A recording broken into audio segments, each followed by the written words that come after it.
মধ্যপ্রাচ্যের বর্তমান উত্তপ্ত পরিস্থিতির মাঝে এবার আলোচনার কেন্দ্রবিন্দুতে মার্কিন প্রেসিডেন্ট ডোনাল্ড ট্রাম্প। এবার তিনি ইঙ্গিত দিয়েছেন যে ইরানের সর্বোচ্চ নেতা আয়াতুল্লাহ আলী খামেনির সঙ্গে সম্ভাব্য একটা বৈঠকের কথা তিনি বলেছেন। যদিও এই বৈঠক নিয়ে এখনো পর্যন্ত মার্কিন প্রেসিডেন্ট ডোনাল্ড ট্রাম্প তিনি স্পষ্ট কিছু জানাননি। তবে হ্যাঁ, আন্তর্জাতিক মহলে তার এই মন্তব্যকে ঘিরে কিন্তু এখন থেকে শুরু হয়েছে নানা জল্পনা। বিস্তারিত জানবো, সঙ্গে যুক্ত হয়েছে প্রতিনিধি সৌম্য মুখোপাধ্যায়। সৌম্য, কি জানতে পারছো?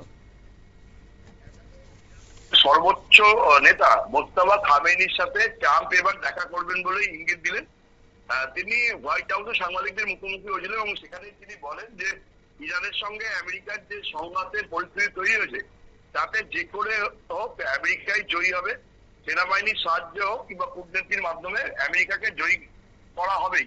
এবং এই বিষয়ে তিনি ইরানের সঙ্গে চুক্তি নিয়েও ইঙ্গিত দিয়েছেন এবং বলেছেন যে মার্কিন প্রেসিডেন্ট খুব শিগগিরই মোস্তফা খামেনির সাথে এই বিষয় নিয়ে দেখা করবে।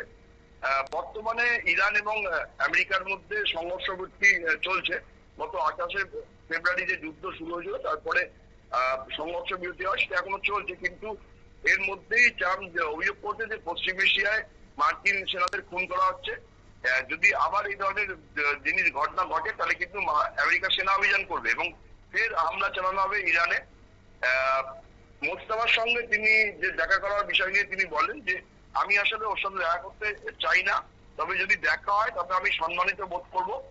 এবং তিনি আরো বলেন যে আমরা যদি চুক্তি সম্পন্ন করি এবং ওর সাথে আমার দেখা হওয়া সম্ভব তবে আমার কোনো আপত্তি নেই। বর্তমানে মোস্তফা কোথায় রয়েছে সেই বিষয়টি কিন্তু স্পষ্ট নয়, কিন্তু তার মাঝেই কিছুদিন আগে মার্কিন বিদেশ সচিব মার্ক রুবিও তিনি বলেছিলেন যে মোস্তফা সুরক্ষিত জায়গাতেই রয়েছে এবং আমেরিকার সাথে যে শান্তি চুক্তি নিয়ে আলোচনা চলছে তাতে তিনি গুরুত্বপূর্ণ ভূমিকাই পালন করছে। কিন্তু কোথায় রয়েছে সেটা কিছু বলা হয়নি, কারণ মোস্তফাকে নিয়ে এমনিতেই জল্পনা রয়েছে যে তিনি হামলাতে জখম হয়েছিলেন 28শে ফেব্রুয়ারি, তারপর থেকে তিনি চিকিৎসাধীন। যদিও অনেক আলোচনার মধ্যে তিনি প্রতিনিধির মাধ্যমে উপস্থিত থাকছে বলেই আমেরিকা এবং ইরান দাবি করছে। ইতিমধ্যেই ইরানে আমেরিকার অগ্রাসনের বিরুদ্ধে মার্কিন আইনসভার নিম্নকক্ষে ট্রাম্পের বিরুদ্ধে প্রস্তাব পাস হয়েছে। অবিলম্বে ইরান থেকে বাহিনী প্রত্যাহারের নির্দেশ দিয়েছে মার্কিন আইনসভা।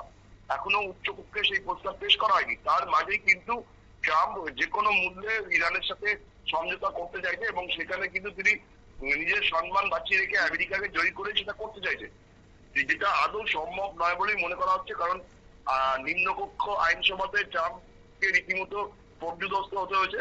উচ্চকক্ষ যাতে সেই পরিষ্কার না হয় তার আগে কিন্তু ট্রাম্প এই বিষয়টির সমাধান চাইছে, কিন্তু সেটা হওয়া সম্ভব না বলেই মনে করছে অভিজ্ঞ মহল। তারা বলছে যে উচ্চকক্ষও কিন্তু ট্রাম্প পর্যুদস্ত হবে এবং আগামী দিনে মার্কিন প্রেসিডেন্টের ইমপিচমেন্টের প্রক্রিয়া কিন্তু তারপরেই ত্বরান্বিত হবে বলেই তারা আশঙ্কা করছেন।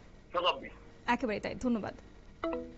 অর্থাৎ এক সাক্ষাৎকারে মার্কিন প্রেসিডেন্ট ডোনাল্ড ট্রাম্প তিনি বলেছেন যে প্রয়োজন হলে খামেনির সঙ্গে সরাসরি আলোচনায় বসতে তিনি রাজি রয়েছেন এবং বর্তমান সময়ে ইরান এবং যুক্তরাষ্ট্রের মধ্যে দুইয়ের মধ্যে যদি সংঘাত হয়, যে কোনো রকমের সংঘাতে অবশেষে আমেরিকাই জয়ী হবে বলে মার্কিন প্রেসিডেন্ট ডোনাল্ড ট্রাম্প তিনি দাবি করেছেন।